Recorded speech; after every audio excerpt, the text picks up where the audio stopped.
शिक्षा दीक्षा लोगों के ऊपर बिना दबाव किए वो अपना जीवन प्रभु का काम कर रहे हैं। लेकिन जसपुर में धर्म परिवर्तन, बाहरी धर्म का आदमी कौन है, कौन बेईमान है जो इस तरह का शब्द का प्रयोग करके हमारा शांति प्रिय लोगों के बीच में शांतिमय वातावरण को जबरदस्ती दूषित कर रहा है। ये अफसोस की बात।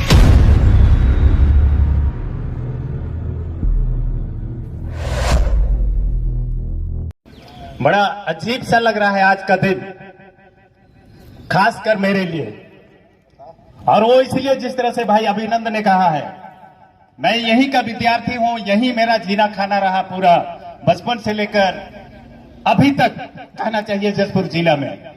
और उस समय से मैं कॉलेज लाइफ में कॉलेज के लड़के लड़कियों के साथ ही बड़ा बड़ा कैंप शिविर लगा करके उनका लीडरशिप ट्रेनिंग कार्यक्रम संपन्न करता था।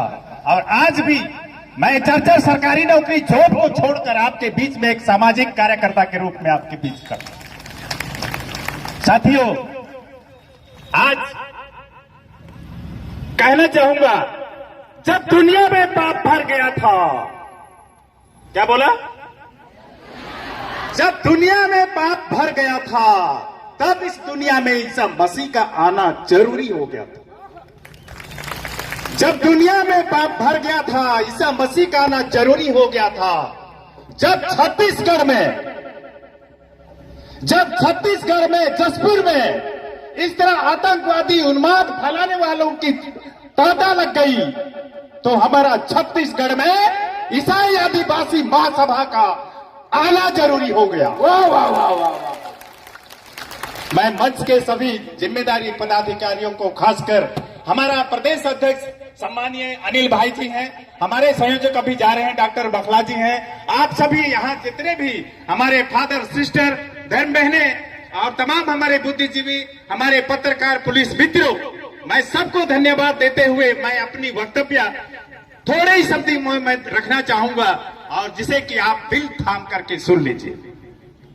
जिस तरह से हमारे बीच में बहन बताई कि बाला छपार का घटना हमारे बीच में 6 तारीख रात को इस तरह से हुआ है, इसके विरोध तो मैं भी घोर उनका विरोधी हूं। जिस तरह से कानून और संविधान और हमारे संविधान के निर्माता डॉक्टर भीमराव अंबेडकर ने जिस तरह से कानून की सुरक्षा, सभी लोगों को समता समानता सब कुछ दिया है, उसके बावजूद भी वो भी जसपुर जिला में इतना तो अंग्रेजों के समय में हमारे लोगों को कोई खास परेशानी नहीं था।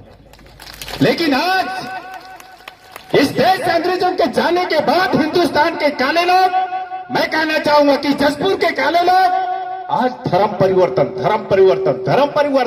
वाह रे धर्म परिवर्तन। मैं जसपुर धर्म प्रांत में तमाम हमारी धर्म बहनें यहाँ बैठी हुए, धर्म हमारे फादर लोग हैं, रोज हमारा इस तरह सा का पूजा प्रार्थना हर रोज होता है। आप लोग वहां भी पहुंचेंगे क्योंकि वहां भी धर्म परिवर्तन हो रहा है, आज एक नई हमारी बेटी एक अपने को समर्पित कर दिले प्रभु के कामों में, सुसमाचार को प्रचार प्रसार करने के लिए एक धर्म बहन बन गई, और वो भी स्वेच्छा से।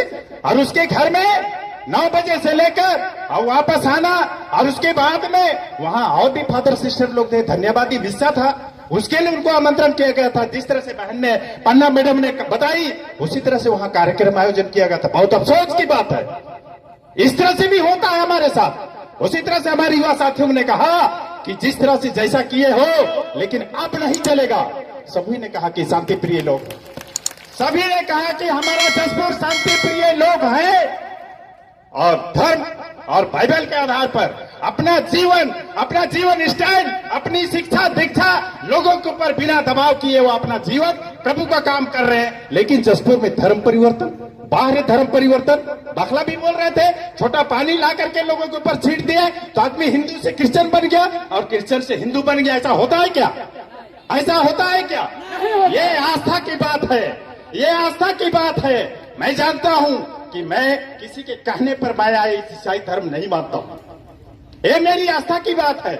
मेरे पूर्वजों ने आदिवासी होने के नाते भी आज धर्म का परिवर्तन जरूर अपने किया, लेकिन अंगीकृत किया, विश्वास और आस्था के साथ वो धीरे धीरे आगे बढ़ा। अगर आपको इतिहास मालूम है तो हमारे खरकुना जाइए, वहां के इतिहास खोजिए, इतिहास बगैर जाने किसी को कह देना धर्म परिवर्तन, ये बहुत अफसोस की बात है। मैं जसपुर प्रशासन से निवेदन करूंगा, जितने भी बदमाश लोग हैं, जितने भी उस दिन बड़ा छपार में रात को 12 बजे के पहले बिना महिला पुलिस का वहां उन्माद फैला करके उन लोगों को, परिवार वालों को यहाँ रात्रिकालीन में यहाँ जेल लाया गया, थाना में लाया गया, उनको प्रताड़ित किया गया। उस तरह के बदमाश लोगों को जसपुर में रहने की कोई औचित्य नहीं, कोई औचित्य नहीं है। साथियों,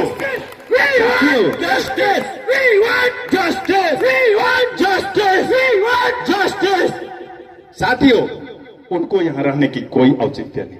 चाहे मेरा बड़ा भाई हो पुलिसकर्मी के रूप में, चाहे कोई अन्य भाई भी हो, किसी के बहकावे, तुम भी तो पढ़े लिखे हो, तुम भी तो पढ़े लिखे हो। आज अनुच्छेद 25 पढ़िए। बखला ने कहा कि सभी के बीच में, सभी के हाथ में एक संविधान बुक हो, जिससे कि डॉक्टर अंबेडकर भीमराव का बना हुआ संविधान को लेकर हम अपने अधिकार की लड़ाई कर सकेंगे।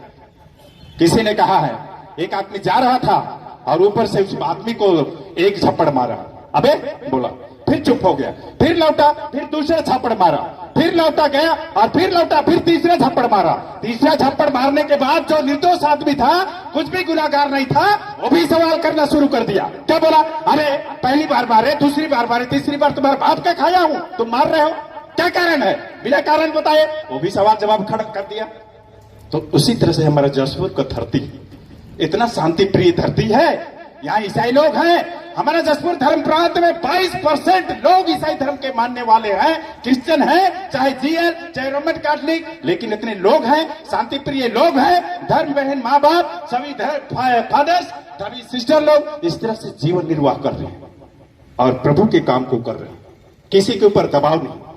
अगर आज धर्म परिवर्तन जसपुर में होता है, भाइयों एवं बहनों, मैं क्या देना चाहता हूं, अगर धर्म परिवर्तन होता, मैं तो कई सदियों से सुन रहा हूं, जब जब चुनाव आता है तब तब धर्म परिवर्तन की बात आती है। अगर हम लोग 50 थे, कितना धर्म परिवर्तन होने से आज हम लोग का जसपुर में 5000 लोग हो जाते, होते कि नहीं होते? और उनका भी अगर धर्म परिवर्तन होता है, वो लोग भी करते हैं, अपने से बोल रहे हैं, हम भी करते हैं, तो क्या वो लोग धर्म परिवर्तन करते हैं? और ईसाई जो बन गए हिंदू के बाद में, तो उनका भी 50 था, तो उनको कम से कम 2500 तो होना चाहिए। लेकिन ना इधर बढ़ता है ना इधर बढ़ता है। ये धर्म परिवर्तन करने वाला आखिरी आदमी कौन है?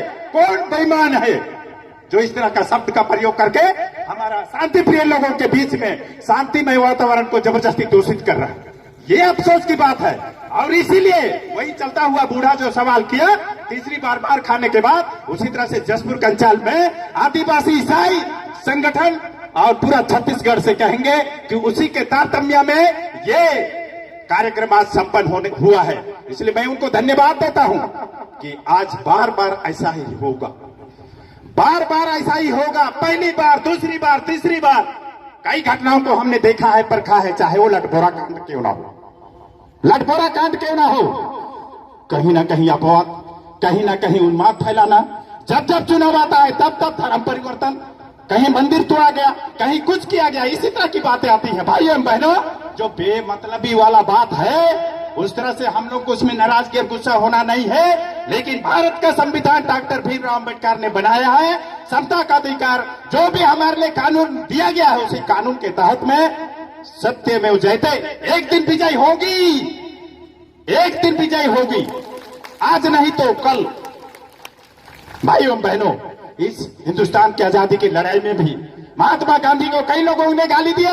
महात्मा गांधी आजादी की लड़ाई के लिए कई लोगों से बुद्धिजीवी अपना चर्चा विचार विमर्श करते रहे, लेकिन फिर भी उस समय के नेता लोगों ने कहा महात्मा गांधी को कोई और पागल कुत्ता काट दिया है जो आजादी की बात करते हैं। महात्मा गांधी चुपचाप रहे, वो अपना काम करते गए। कौन सा पागल कुत्ता काट दिया है आजादी की बात करते हैं महात्मा गांधी। अंग्रेजों के आने से इस देश में रेल का पटरी बिछ गया, अंग्रेजों के आने से इस देश में टेलीफोन का तार लग गया, इसको पागल कुत्ता कहता है क्या? ये आजादी की बात करते हैं। भाइयों और बहनों, महात्मा गांधी जानते थे कि हमारे इस देश का ओरिजिनल चीज यहां से इंग्लैंड जा रहा था और जो बचा खुचा था वो हिंदुस्तान में उसका सदुपयोग हो रहा था, उसको महात्मा गांधी जानते थे। उसी तरह से देखिए, महात्मा गांधी को गाली दिए हैं। आज ईसाई आदिवासी महासभा छत्तीसगढ़ को भी लोग बोलेंगे, आज जितने हमारे जसपुर में जितने मिशनरी भाई बहन युवा साथी बूढ़ा सबको कहीं ना कहीं उकसाने की बात होती है। सावधान, किसी को डंके की चोट में डंडा से या तो हथियार से या तो किसी तरह से हमको धमकाने और उनके बहकावे में हमको नहीं आना है। हमारा अधिकार है, सिर्फ सबसे बड़ा हथियार है वो हमारा भारत देश का संविधान। संविधान में हमारा विश्वास और आस्था है भाइयों और बहनों। और इसलिए मैं ज्यादा ना कहते हुए मैं इतना ही कहूंगा कि जसपुर प्रशासन से जितने भी गद्दार लोग हैं उनको यहां से हटाया जाए या तो उनके ऊपर FIR किया जाए, तभी हमारा ईसाई महाज संगठन वो चुपचाप बैठेगी। अन्यथा मैं भी कहना चाहूंगा वो जसपुर से यहां से आवाज निकल रही है वो तो नहीं चल ही रहा है। यहां से रायपुर से दिल्ली